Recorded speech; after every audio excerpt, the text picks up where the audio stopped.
오늘 저희가 함께할 하나님 말씀 말을 주의하라 라고 하는 제목으로요, 야고보서 3장 1절로 12절에 있는 말씀 함께 살펴보도록 하겠습니다.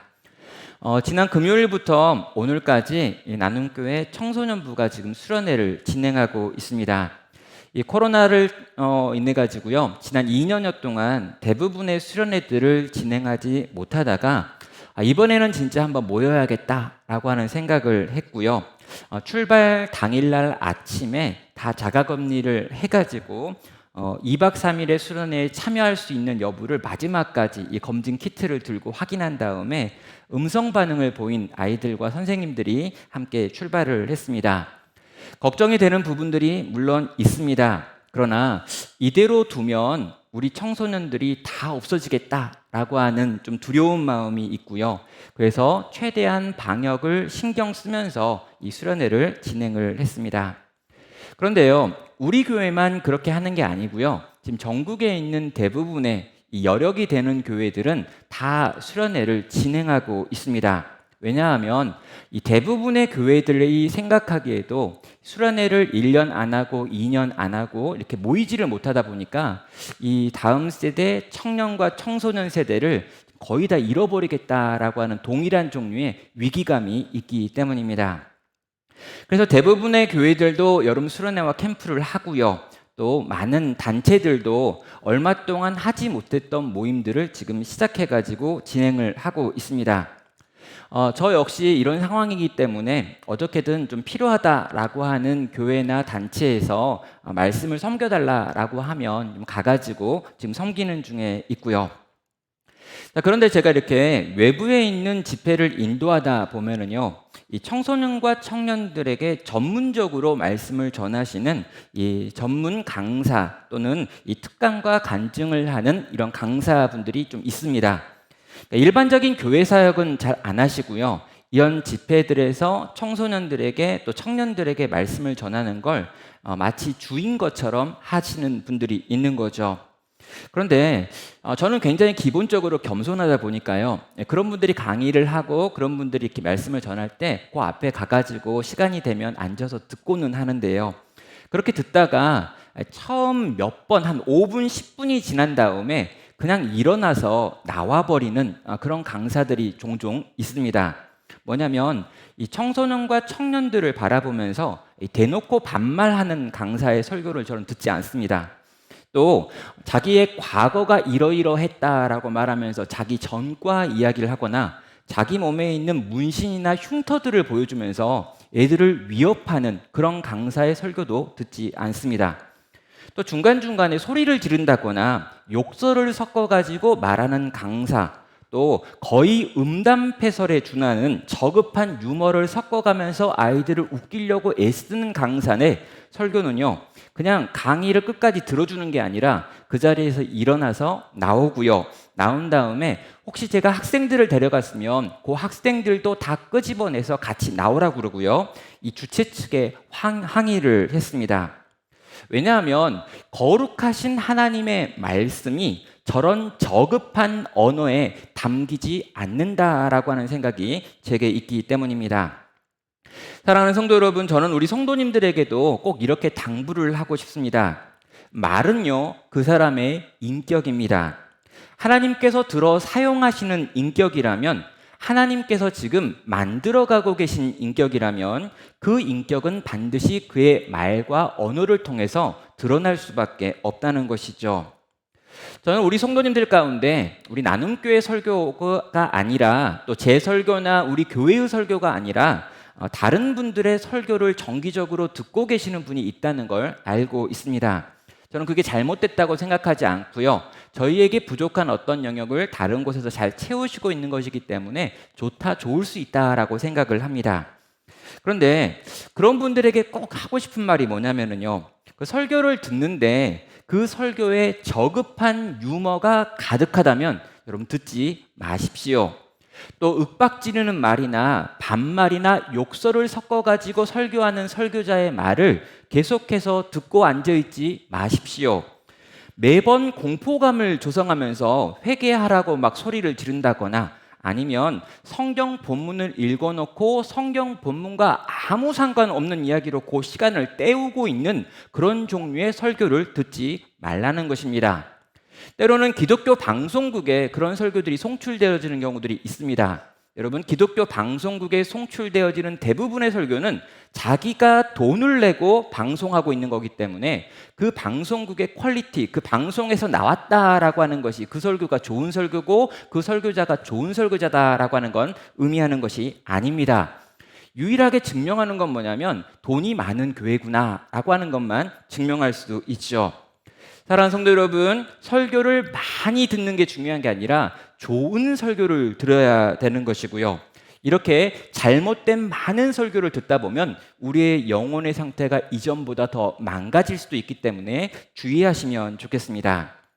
언어는 마음을 담는 그릇입니다.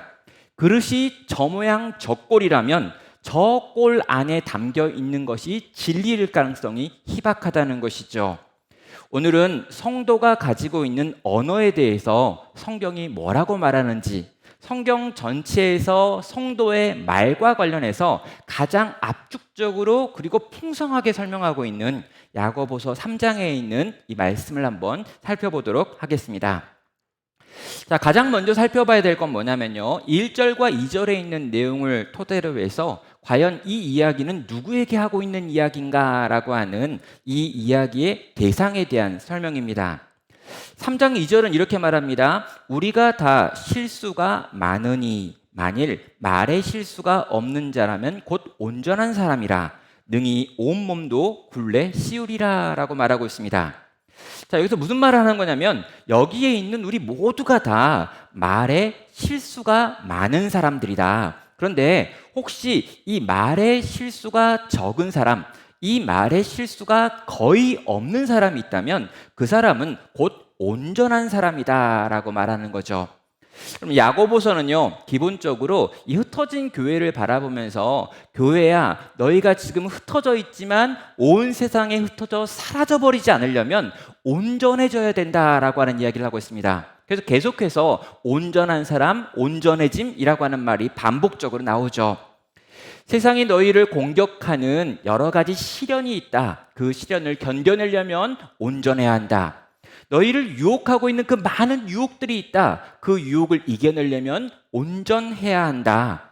너희 가운데 가난이 있고 궁핍이 있고 이러저런 문제들이 끊임없이 일어나고 잘못된 생각을 가진 사람들이 잘못된 것들을 너희에게 가르치려고 하고 있다. 그런데 그것을 이겨내려면 너희에게 온전함이 있어야 한다라고 말하는 거죠. 그런데 그 온전함을 설명하면서 3장에서 그 온전한 사람이 가지고 있는 대표적인 특징은 말에 실수가 없는 사람이다라고 가르치는 것입니다. 사랑하는 성도 여러분, 모든 성도는 온전해져야 됩니다. 여러분, 태어난 아기가 자라지 않고 있다면 걔가 아무리 이쁘고 귀엽고 깜찍하다 할지라도 그 아이는 지금 병들어 있는 상태입니다. 그러면 적당한 때 적당한 수준으로 계속해서 자라가야 그걸 정상적이다라고 이야기합니다. 여러분, 그 사람이요, 예수님을 믿게 됐고 예수님을 영접하게 됐고 영접한 때 성령께서 그 안에 들어와 내주하시며 내주하시는 성령께서 그의 인생을 향해 인도하고 있다면 그 인도를 받아서 그 인도를 따르는 사람은 반드시 변화될 수밖에 없고 성숙할 수밖에 없고 온전해져 갈 수밖에 없습니다. 그런데 그 온전해져 가고 있다, 점점 자라고 있다, 점점 예수님을 닮는 성화의 길을 가고 있다라고 하는 것에 대한 증거는 그 사람이 사용하는 말, 언어에 있다라고 지금 설명을 하는 것이죠. 그런 의미에서 우리는요, 이 야고보서 3장에 나와 있는 1절부터 12절의 내용을 진지하게 들으셔야 합니다. 왜냐하면 우리 모두를 향한 하나님의 뜻이기 때문인 거죠. 사랑하는 성도 여러분, 우리가 사용하고 있는 말, 우리가 사용하고 있는 언어에 대해서 진지하게 오늘 말씀의 거울에 비춰가지고 보시는 성도 되시기를 바랍니다. 그런데요, 이렇게 모든 성도를 향해서 하는 말이기도 하지만 동시에 이 1절을 보면요, 교회 안에 있는 성도들 중에 어떤 사람들을 향하여 더 강조하여 말하고 있다라고 하는 걸 알게 됩니다.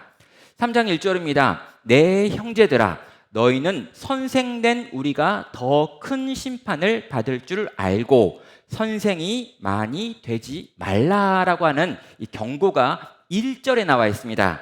그러니까 지금 내가 말에 대해서 이야기를 하려는데 이 말에 대해서 모든 성도가 적용을 해야 한다. 그러나 그 모든 성도들 중에 더 진지하게 이 경고를 들어야 될 사람이 있는데 누구냐면 바로 선생들, 그리고 선생이 되려고 하는 사람들이다라고 말하고 있는 것입니다.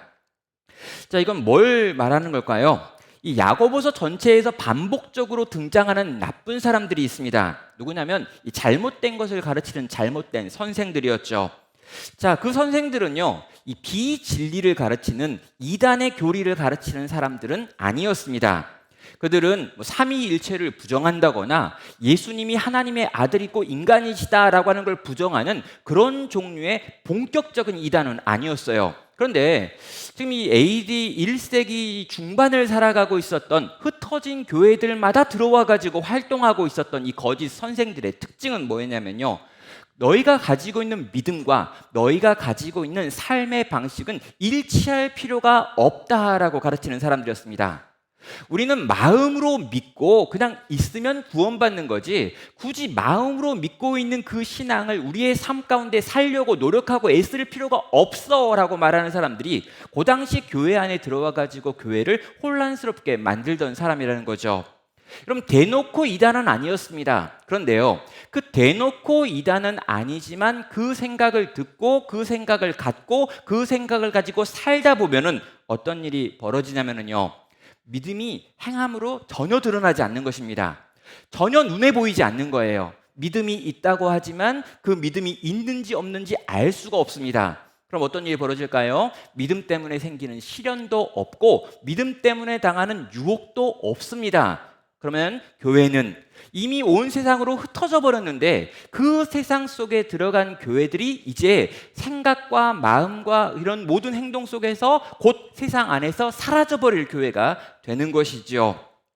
그래서 야고보는요, 계속해서 이 거짓된 선생의 거짓된 가르침과 지금 싸우고 있습니다.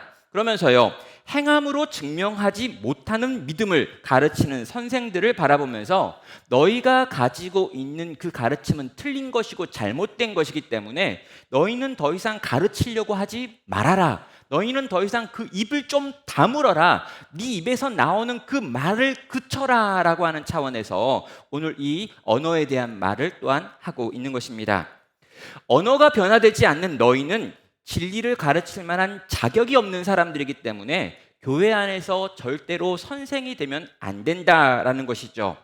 이걸 가지고 우리의 삶 가운데, 우리 교회 가운데 적용할 수 있고요, 또 우리 한국 교회에도 적용할 수 있습니다. 여러분, 설교 시간에 욕하는 목사의 설교를 들으면 안 되는 겁니다. 언어가 변화되지 않은 사람은요, 중심이 변화되지 않은 사람이라는 거예요.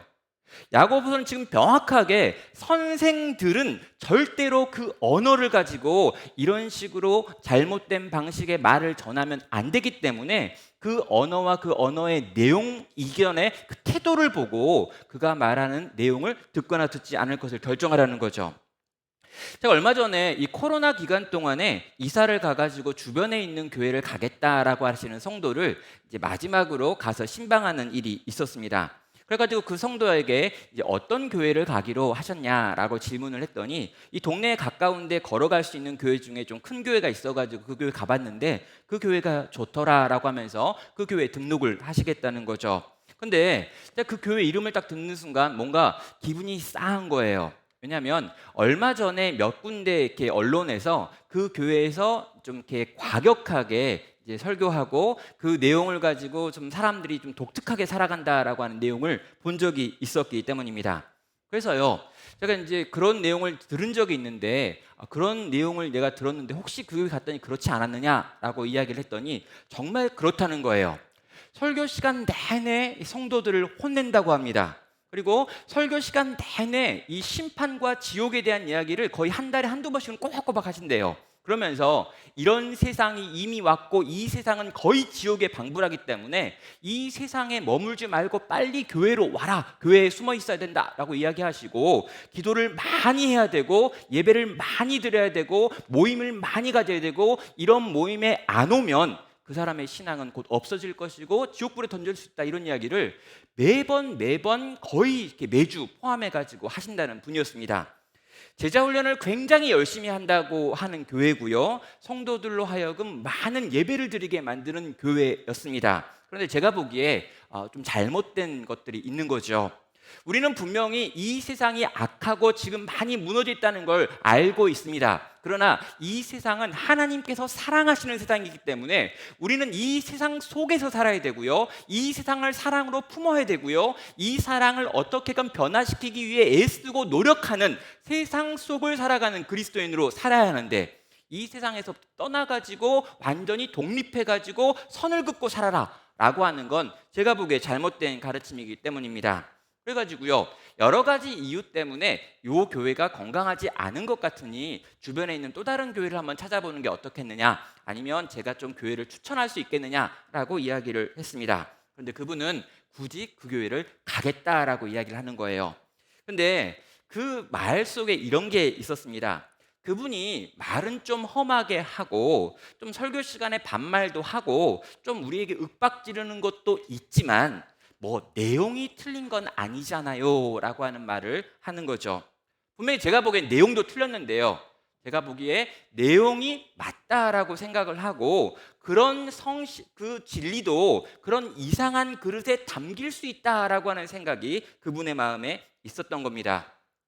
사랑하는 성도 여러분, 내용이 분명히 틀렸습니다. 그러나 내용이 맞다고 해도 설교자의 언어가 그렇다면요, 그 설교를 계속해서 들으시면 안 된다는 거죠. 언어는 마음의 그릇이기 때문입니다. 이런 폭력적인 언어에 그리스도의 사랑이 담길 수 없습니다. 한두 번의 실수라면 모르겠지만 평생을 설교했던 설교자가 여전히 그런 상태라면 그분은 하나님의 사랑을 모를 가능성이 크다라는 거죠. 온전한 그리스도와 인격과 별 상관이 없는 사람일 가능성이 크기 때문에 결코 그런 사람들의 그런 언어를 가지고 사용하는 사람들의 말을 듣고 그분에게 뭘 배우겠다라고 생각하시면 안 되는 것입니다. 내용이 좋다 아닙니다. 혼나는 느낌이 좋다 아니에요, 여러분. 진리의 투사 같다 아닙니다. 회개를 위해서 일부러 저러는 것 같다 아닙니다. 그의 언어가 성화되지 않았다면 그가 가르치고 있는 진리 역시 문제가 있는 진리가 대부분입니다. 하나님께서는 그런 언어를 사용하지 않으시기 때문입니다. 기독교 방송국에서 나오는 여러 설교를 들으신 우리 성도님들께 권합니다. 거기 나왔다고 해서 다 좋은 설교자가 아닙니다. 반말이나 욕설이나 음담 패설이나 비난 또는 위협의 언어를 끊임없이 사용하고 있는 자가 있다면 여러분, 그런 종류의 설교는 절대로 들으시면 안 됩니다. 그런 그릇에 담길 만큼 하나님의 말씀이 저급한 것이 아니기 때문이죠.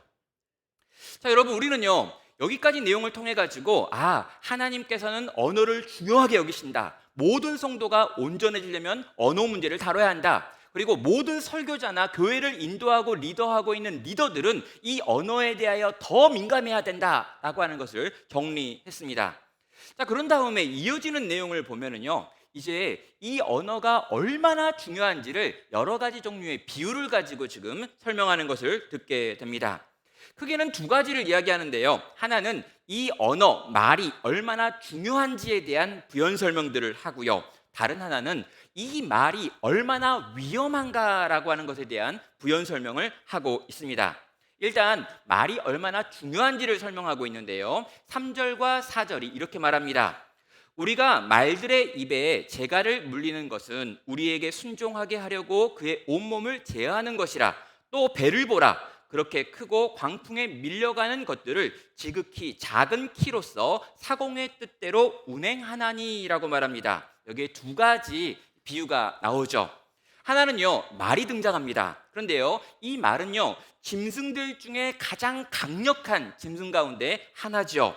그럼 사람은요, 절대로 말과 힘으로 싸워서 이길 수가 없습니다. 그런데요, 사람이 의도하는 대로 움직일 수가 있어요. 어떻게 합니까? 말의 입에 재갈을 물리는 겁니다.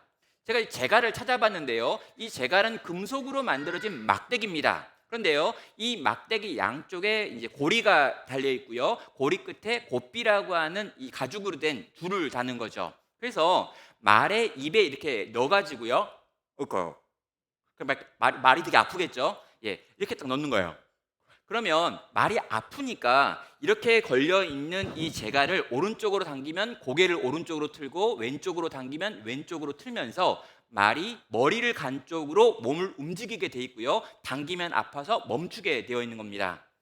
자, 여러분, 말은 거대한 짐승입니다. 그런데 말의 입에다가 아주 작은 강철로 된 막대기와 가죽으로 된 끈을 묶어가지고 재갈을 물리기만 하면 그때부터 말은 그 뒤에 타고 있는 기수의 뜻대로 움직인다는 거죠. 그리고 이 말에게 있는 재갈과 같은 것이 사람의 몸에 있는 혀다라고 이야기하고 있습니다. 또 한 가지 비유를 하는데요. 광풍에 밀려가는 배가 있다라고 이야기합니다. 여러분, 이 광풍 앞에 크다라는 표현까지 붙어가지고요, 지금 엄청난 폭풍 가운데 있는 배가 한 척 있습니다. 그런데 이 엄청난 폭풍 가운데 있는 큰 배가 있는데 이 배가 바람에 막 흔들리고 파도에 막 흔들리지만 목표 방향을 향해서 계속해서 나가더라는 거예요.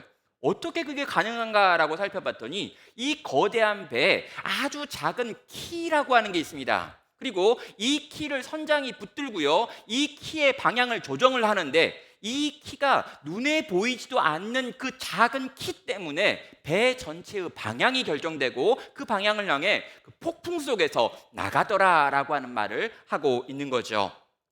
혀는 작지만 그 역할에 있어서는 모든 것을 끌고 가는 힘을 가지고 있는 중요한 것이다라고 하는 걸 이 두 비유를 통해서 설명을 하는 것입니다. 여러분, 우리는요, 이 비유를 들으면서 비유가 참 찰지네라고 생각을 할 수 있습니다. 비유가 참 신선해. 그러나 그건 우리가 다 아는 거 아니야라고 하는 생각을 하는 거죠. 아니, 혀가 중요하다는 거, 말이 중요하다는 거, 그건 당연한 거잖아. 우리는 어렸을 때부터 그렇게 배웠거든. 천냥빚을 갚는 말이 있다라고 말하면 말을 곱게 해야 된다라고 하는 걸 여러 가지 속담을 통해서 어렸을 때부터 배웠습니다. 가는 말이 고와야 오는 말도 곱다, 이런 것도 우린 들었고요. 말을 잘못했다고 해서 어른들에게 말을 좀 잘못 표현했다 가지고 아버지한테 맞고 혼났던 기억들이 우리에겐 대부분 있습니다. 말은 중요하다라고 하는 걸 우리는 인정하죠. 그런데 여러분, 우리가 생각하기에 아주 뻔하디 뻔한 이 말이요, 당시 이 흩어진 교회들이 살았던 AD 1세기에는요 아주 독특한 제안이었습니다. 왜냐하면 그때는요, 이 스토아 철학이라고 하는 철학이 이 로마가 다스리고 있는 전 지역에 퍼져 있던 시기였습니다. 그런데 이 스토아 철학이 가지고 있는 아주 중요한 생각 중에 하나가 뭐냐면, 생각 곧 이성이 모든 것을 결정한다라고 하는 생각이었어요. 그래서 사람의 몸이 말이라면 그 사람 안에 있는 영혼이 그 말의 기수다라고 생각을 했습니다. 그래서 영혼이 있고 그 영혼이 몸을 움직인다. 이성이라고 하는 것이 있고 그 이성이 사람의 몸을 움직인다라고 하며, 보이지 않는 영혼, 보이지 않는 이성이라고 하는 것이 가장 중요한 거다라고 가르치던 세상이었던 거죠. 자, 그런데 이 생각은 곧 영혼이고 마음이고 그 마음, 보이지 않는 것이 보이는 모든 것을 움직이고 있기 때문에 생각을 고치라, 마음을 고쳐라, 영혼을 바꿔야 돼 라고 하는 이야기는 끊임없이 했습니다. 그리고 이것만 바꾸면 다른 건 다 되는 거야 라고 이야기하는 거죠. 그런데 지금 이 야고보는 뭘 이야기하는 거냐면, 생각 모르겠다, 네가 뭐 마음 잘 모르겠어, 너의 영혼의 상태 모르겠어, 그런데 네 몸을 움직이는 건 네 혀야 라고 말하는 거예요. 혀는요 보이는 겁니다. 혀는 들리는 겁니다. 그가 어떻게 말하고 있는지는 나뿐만 아니라 내 주변에 모든 사람이 듣고 있는 거예요. 그래서 야고보는요, 보이지 않는 형이상학적인 무엇이 아니라 네 눈에 보이고 네 귀에 들리는 그 혀라고 하는 것이 너의 인생을 결정하고 너네 가족을 결정하고 너네 교회를 결정하는 거기 때문에 너 가지고 있는 그 혀를 다스리지 않으면 너는 결코 새로워질 수 없고 온전해질 수 없다라고 하는 말을 하고 있는 것이죠. 사랑하는 성도 여러분, 우리도 어쩌보면요, 이 야고보서 당시에 이 대부분의 사람들이 가지고 있던 것과 비슷한 생각과 비슷한 마음을 품고 있을 수 있습니다. 몸은 중요하지 않고 마음이 중요하다라고 생각하는 분들이 있다는 거죠. 이런 분이에요. 나는 마음은 안 그런데 좀 말이 좀 험해, 이런 분들 있잖아요. 마음은 안 그렇다는 거예요. 근데 여러분, 말이 험하면 마음도 험하다라는 게 지금 야고보서가 말하는 겁니다. 나는 좀 말은 좀 거칠게 하지만 생각은 거칠지 않아, 부드럽거든, 이런 이야기 하시는 분들, 절대 아니라는 거죠. 지금 야고보는요, 보이지 않는 생각이 보이는 몸을 움직이는 것이 아니라 보이는 네 혀가 네 몸을 움직이는 거기 때문에 그 혀를 통제하고 네가 하는 말을 통제하고 네가 어떤 생각을 가지고 있는 것보다 더 중요한 건 네가 지금 뭐라고 말하고 있느냐, 바로 그 부분이다라고 지금 선언하는 것입니다. 사랑하는 성도 여러분, 마음이 어떤지는 여러분 자신밖에 모릅니다. 하나님과 여러분만밖에 모르는 거죠. 근데 여러분, 여러분이 무슨 말 하는지는요, 여러분도 알고요, 여러분 옆에 있는 다른 사람들도 알고 있습니다. 그렇다면 우리의 혀는 지금 어떤 말들을 하고 있습니까? 우리가 매일매일 하고 있는 말들은 어떻습니까? 그 말은 주님이 보시기에 기뻐할 만한 말입니까? 아니면 주님이 들으시고 짜증낼 만한 말입니까? 그 말하는 우리들의 태도는 또 어떻습니까? 과연 주님이 받으실 만한 태도로 그런 말들을 하고 있는 걸까요? 말이 이렇게나 중요하다면 이 중요한 말에 대해서 우리는 얼마나 진지하게 생각하고 고민하고 있는지 살펴봐야 되는 것입니다. 사랑하는 성도 여러분, 우리 성도의 혀와 말이 우리 주님 보시기에 기뻐 받으실 만한 혀와 말이 되기를 주님의 이름으로 축원합니다. 자, 이렇게 말이 중요하다. 이 중요한 말에 대해서, 이 혀에 대해서 너희는 생각해야 한다. 그리고 고민해가지고 그걸 변화시켜야 된다라고 첫 번째 이야기했다면요, 두 번째로 이 말에 대해서 또 한 번 강조하는데요, 죽이는 말도 있다라고 하는 말을 하고 있는 것입니다. 혀가 중요하다, 혀는 모든 걸 움직인다라고 하면서 두 가지 비유를 들었다면 그 뒤에 세 가지 비유를 드는데 이 혀가 얼마나 강력한 파괴력을 가지고 모든 걸 다 태우고 부셔뜨릴 수 있는지에 대한 이 설명을 하는 것이죠. 이건 거의 경고에 가깝습니다. 자, 세 가지는요, 혀가 가지고 있는 파괴력에 대해서, 또 혀가 가지고 있는 완고함에 대해서, 또 혀가 가지고 있는 모순성에 대해서 말하고 있습니다. 첫 번째로요, 혀가 가지고 있는 파괴력입니다. 여기 보면 태우는 불이다라고 이야기하고요, 들풀에 붙어있는 불처럼 번진다라고 이야기합니다. 그리고 한 번 불타기 시작하면 수습되지 않는다라고 하는 내용도 있고요, 관계를 파괴하고 철저히 망가뜨려 버린다라고 하는 내용도 담겨 있습니다. 5절과 6절입니다. 이와 같이 혀도 작은 지체로 돼 큰 것을 자랑하도다. 보라, 얼마나 작은 불이 얼마나 많은 나무를 태우는가. 혀는 곧 불이요 불의의 세계라. 혀는 우리 지체 중에 온몸을 더럽히고 삶의 수레바퀴를 불사르나니 그 사르는 것이 지옥불에서 나느니라 라고 말하고 있습니다. 그럼 몸 전체에서요, 혀의 그 크기는 얼마나 합니까? 여러분, 대단히 작습니다.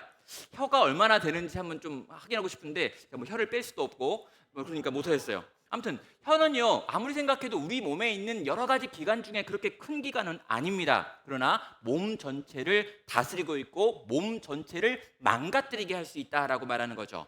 그럼 그 강력하기를 설명하는데요, 산불을 비유로 들고 있습니다. 여러분, 등산객이요, 산에 올라가다가 너무 이렇게 고파가지고 담배 한 대를 피고 담배 꽁초를 던졌는데요, 그 작은 불꽃 하나 때문에 산 전체가 다 타고 수많은 산들이 타버리고, 여러분, 우리가 알고 있는 뭐 이렇게 강릉에 있었던 산이나 호주에 있는 그 거대한 산들이 한꺼번에 불타버렸던 걸 우린 작년과 재작년에 경험을 했습니다.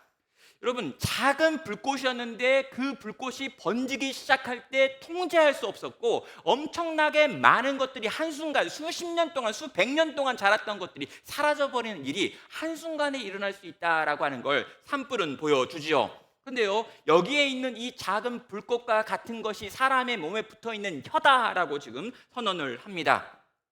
여러분, 이 혀는요, 인간이 죄를 가지고 올 때, 인간이 죄인이 될 때도 가장 중요한 역할을 했습니다. 여러분, 인간이 처음 죄를 지을 때 원래 대화하면 안 되는 뱀과 대화하기 시작하면서 이 문제가 발생을 했습니다. 뱀이 말하고 인간은 듣고 인간은 그 혀를 가지고 뱀의 말에 동조하기 시작했던 거죠. 그 결과로 그들은 선악을 알게 하는 나무의 열매를 따 먹었습니다. 행동으로 이어졌던 거죠. 자, 하나님께서요, 그 인간을 용서하실 수 있는 기회가 아직 있었고요. 그래서 인간들에게 도대체 너네가 무슨 짓을 하는 거냐라고 하는 질문을 했습니다. 그때 아담은 자기의 죄를 하와에게 전가했고요, 하와는 또 입을 열어서 자기의 죄를 뱀에게 전가했습니다. 이게 무엇입니까? 언어를 가지고, 말을 가지고 하나님을 향하여 내가 죄를 짓지 않았고 나는 죄에 대한 책망을 받을 사람이 아니다라고 하는 걸 주장한 것이죠. 결과적으로 그들은 에덴에서 쫓겨났습니다. 여러분, 그 후에 인간의 모든 역사를 보면은요, 계속해서 인간은 불순종하는 말들을 하고 있습니다. 그리고 그 말은 곧 그들의 행동으로 이어져 나왔죠. 말은 곧 악이었고 말을 통해서 악한 행동들이 끊임없이 흘러나왔던 것이 인간의 역사였습니다. 그럼 말은요, 몸을 더럽힙니다. 말은 그 말을 했던 사람과 그 사람이 함께하고 있는 공동체 전체에 들어와 가지고 삶의 수레바퀴를 불살라 버립니다. 망하게 만들었다는 거죠. 그럼 6절 후반부에 보면은요, 특이한 표현 중에 하나, 지옥불이 나와 가지고 살랐다라고 하는 표현이 나옵니다. 여기 나와 있는 이 지옥이라고 하는 말은요, 지옥, 이 죽어서 가는 이 심판을 의미하는 음부를 상징하는 하데스가 아니고요, 도시에 있는 쓰레기와 동물의 사체를 태우는 쓰레기 소각장을 의미하는 게헨나라고 하는 단어가 쓰여지고 있습니다. 그러면 도시에요, 온갖 종류의 쓰레기가 나오고 짐승들이 죽습니다. 그러면요, 이 죽은 짐승들과 그 쓰레기들을 어디론가 가지고 가가 태워야 되기 때문에 도시마다 그 옆에 게헨나라고 하는 쓰레기 처리장이 있는 거죠. 근데 여러분, 이 쓰레기 처리장을 게헨나라고 부르는데 성경 곳곳에서는 이것을 지옥이라고 번역하기도 합니다. 그렇다면 여러분, 이게 뭘 보여줍니까? 여러분, 이 말이 엉망이 되고 이 말이 악하고 이 말을 잘못 사용하고, 그래서 악한 혀가 우리 가운데 있으면 그 악한 혀에서 불이 나와가지고 모든 걸 태우는데, 그 태우는 것이 지금 저 쓰레기장에서 짐승들의 시체와 사체들이 막 타고 있는 그런 것과 같이 더럽고 무섭고 공포스러운 것이다 라고 하는 걸 이야기하면서 그 이미지를 보여주면서 너희의 혀가 그렇게나 위험하다라고 하는 걸 우리에게 강조한다는 거죠. 사랑하는 성도 여러분, 혀는 이렇게나 강력합니다. 혀는 불입니다. 이 불이 한순간 잘못 떨어지면 모든 것을 살라버립니다. 나 혼자를 살리는 게 아니라 우리 가족 전체를 살라버립니다. 그리고 내가 속해 있는 교회 전체, 공동체 전체가 내가 내뱉는 그 불꽃 하나 때문에 다 타버릴 수도 있다라고 지금 말씀하고 있는 거죠. 사랑하는 성도 여러분, 이 무시무시한 힘을 가지고 있는 혀를 기억하시길 바랍니다. 그리고 이 우리의 말과 언어가 얼마나 중요한 것인지 또 위험한 것인지를 고려해서 우리의 입을 열어 말할 때마다 생각하실 수 있기를 바랍니다. 두 번째로요, 혀는 완고하다라고 하는 표현을 쓰고 있습니다. 길들일 수 없는 독이다라고 하는 표현이죠. 7절은 말합니다. 여러 종류의 짐승과 새며 벌레며 바다의 생물은 다 사람이 길들일 수 있고 길들여 왔거니와 혀는 능히 길들일 사람이 없나니 쉬지 아니하는 악이요 죽이는 독이 가득한 것이다 라고 이야기합니다. 그럼 사람은요, 엄청 대단한 존재입니다. 사람은요, 여러 가지 종류의 짐승들을 길들였고요, 새를 길들였고요, 심지어 벌레마저도 길들여가지고 묘기를 부르게 만들 수 있는 게 사람입니다. 그런데요, 이런 사람이요, 심지어 바다에 있는 돌고래, 고래 이런 것들까지 막 훈련시켜가지고 뭔가 만들어내는데, 사람이 가지고 있는 그 입 안에 붙어 있는 혀를 길들일 수 있는 사람은 없다라고 지금 말하고 있는 거죠. 왜 그렇습니까? 이 혀는 쉬지 아니하는 악이고 죽이는 독이 가득한 것이기 때문이다라고 지금 혀 자체를 길들인다는 것이 얼마나 어려운지를 지금 설명한 것입니다. 여러분, 혀가 이렇게나 길들이기 어렵기 때문에 길들이는 걸 포기하라라고 하는 말을 하고 있는 건 아니죠. 그만큼이나 혀를 길들이는 것이 어렵기 때문에 이 길들이기 어려운 혀를 길들이기 위하여 너희는 치열하게 지금 훈련해야 된다, 연습해야 된다, 고쳐야 된다라고 하는 말을 하고 있는 것입니다.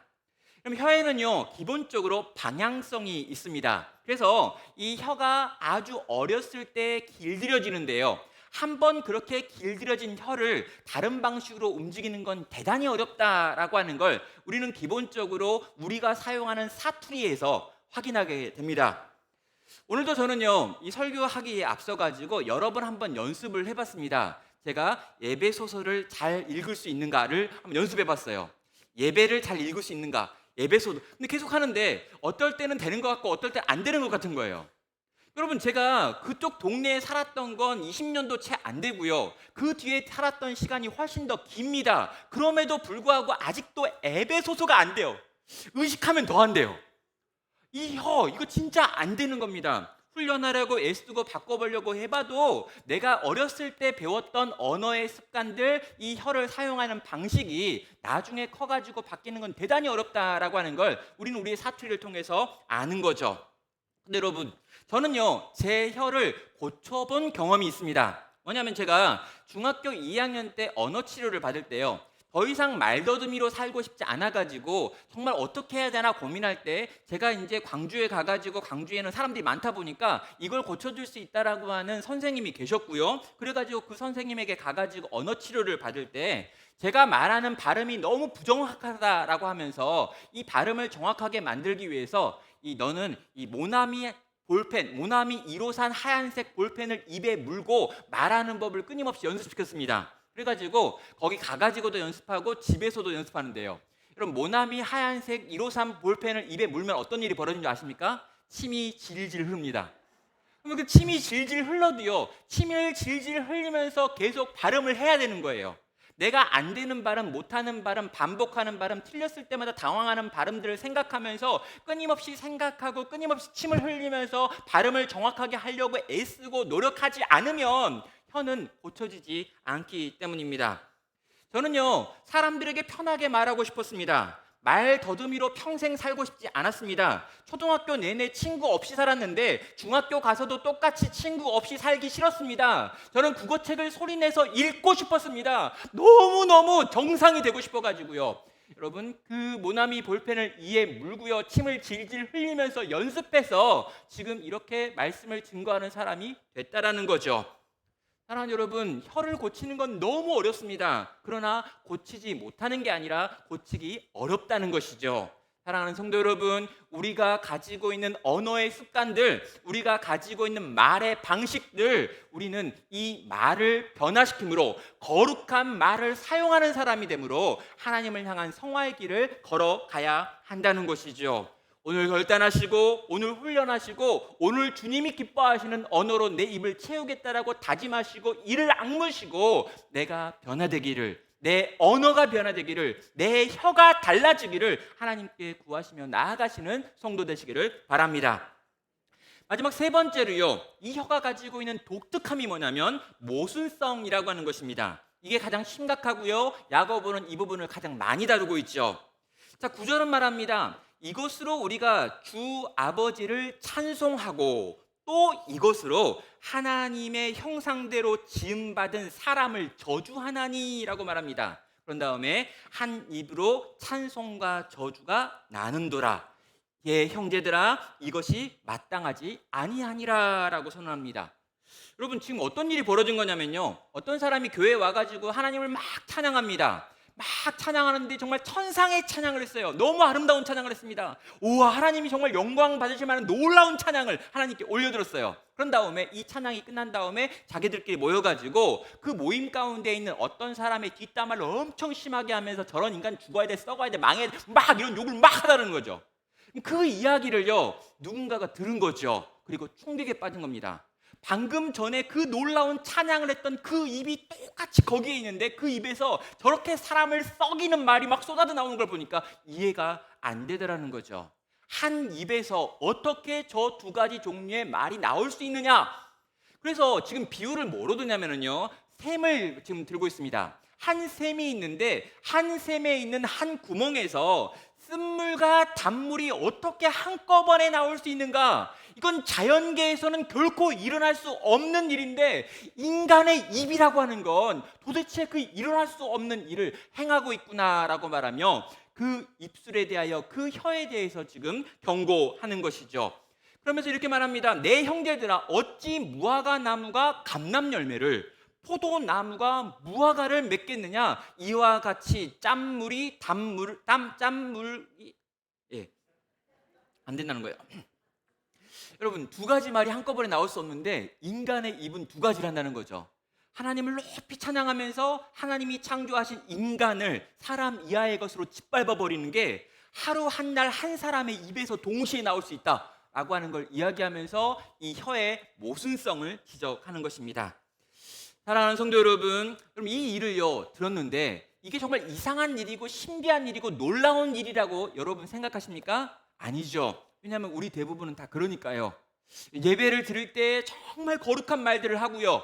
또 우리가 어떤 모임 가운데 내가 어떤 모임의 앞에 서 가지고는 정말 청산유수같이 하나님의 뜻과 마음을 막 간증하고 나눔을 합니다. 그런데 여러분, 그 이야기가 끝난 다음에 개인적인 자리로 돌아갔을 때, 그리고 내가 좀 편하다고 생각하는 사람들이 모여있는 자리에 갔을 때, 그리고 나랑 비슷하게 생각하는 사람들이 모여있는 그곳에 가가지고 입을 여는데 여러분, 전혀 다른 말을, 방금 전에 했던 말과 전혀 다른 말을 한꺼번에 할 수 있는 존재가 바로 나라는 걸 우리는 우리의 삶을 통해 너무나 자주 경험했다는 것이죠. 여러분, 그런 셈은 없다라고 이야기하고 있습니다. 그런 놀라운 찬양과 그런 놀라운 간증과 그런 놀라운 말씀을 증거해놓고 그 입을 가지고 결코 사적인 자리에서 그딴 식으로 사용하면 안 되는데 지금 그 일이 벌어지는 것이 너희의 입이 아니냐라고 말하며 너희의 온전함을 막는 가장 강력한 적이 너희 언어의 모순성이다라고 지금 밝히고 있는 것입니다. 사랑하는 성도 여러분, 그래서 뭐를 이야기합니까? 찬양하지 말고 계속해서 사람들을 비난하고 저주하라, 이건 아니겠죠. 여러분, 우리가 하나님을 찬양하는 입술을 가졌다면 이 입술을 가지고 다른 사람들을 저주하는 것이 아니라 축복하고 살리고 고치고 회복시키는 그 말을 해야 된다고 얘기하는 거예요. 너의 언어의 일관성을 갖기를 노력해야 한다고 얘기합니다. 지금 하나님께서 우리에게 주신 이 언어를 우리는요 잘 사용하는 방법이 뭔 줄 알고 있습니다.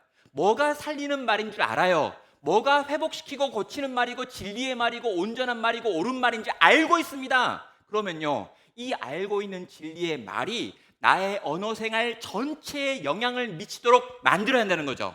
사랑하는 성도 여러분, 우리의 혀가 만들어내고 있는 말이 하나님께서 기뻐 받으실 만한 말로 일관되게 표현되고 드러나고 나타나게 만드시는 여러분 되시기를 주님의 이름으로 축원합니다. 여러분, 우리 공동체도 어떻게 될까요? 여러분, 우리 가운데 어떤 말이 있는데요, 그 말 중에 어떤 말이 우리가 지금 함께 할 수 없는 말, 하면 안 되는 말, 이건 악한 말, 사람을 죽이는 말, 하나님의 형상을 저주하는 말이라면요, 그 말을 듣고 있지 마십시오. 용기를 내가지고 그 말 그만해 라고 말하시는 분도 있겠지만 여러분, 그런 말이 나오면요 그 자리에서 다 일어나요. 그럼 나오십시오.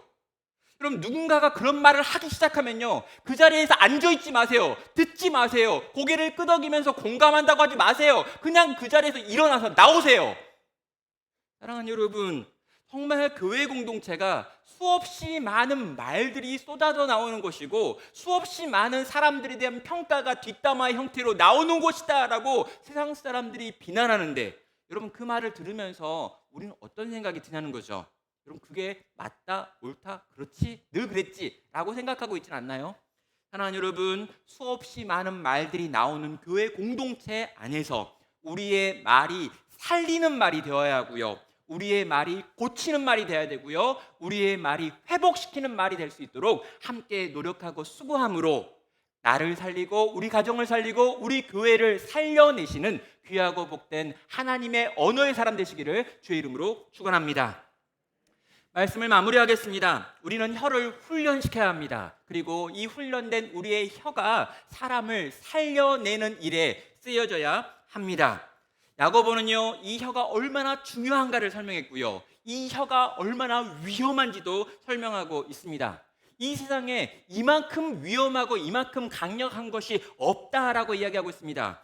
이건 너무 강력하고 영향력이 큰데 조그맣고 보이지 않기 때문에 별로 위협적이지 않다라고 느끼는 사람이 너무나 많다라고 이야기하고 있습니다.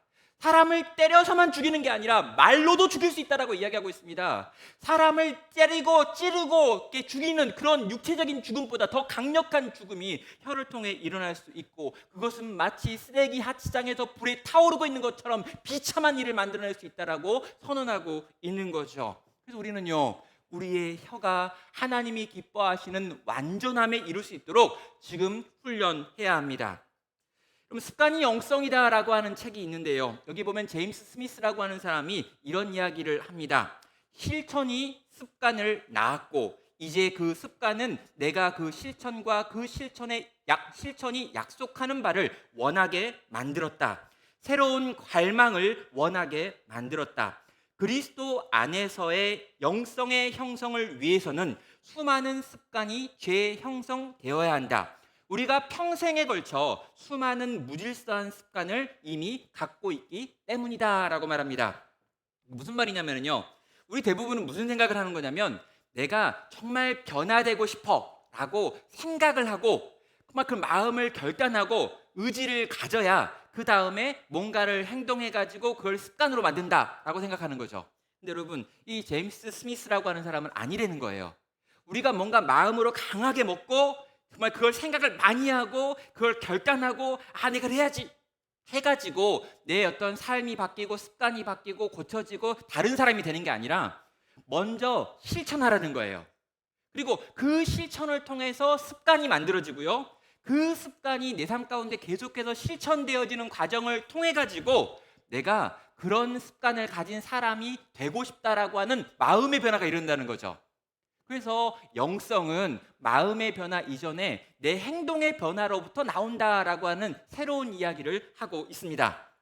제가 예전에 만났던 우리 교회 성도 가운데 그런 이야기 하시는 분이 있어요. 자기 인생이 변화되는데 어떻게 변화됐냐면 감사하기 시작할 때 인생이 변화됐다라는 이야기를 하시더라고요. 그래서 그냥 무조건 감사하기 시작했대요. 여러분, 무조건 감사하기 시작했는데 생각하니까 점점 더 감사의 제목이 많아지고 나중에 보니까 그냥 감사하고 있더라는 거예요. 인생 전체가 감사하기를 시작하는 습관의 변화를 통해 가지고 만들어졌다, 달라졌다, 새로워졌다라고 하는 간증을 들었습니다. 여러분, 맞습니다. 여러분, 생각이 바뀔 때까지 기다리지 마십시오. 내가 생각을 바꿔 먹어야지라고 생각하지 마십시오.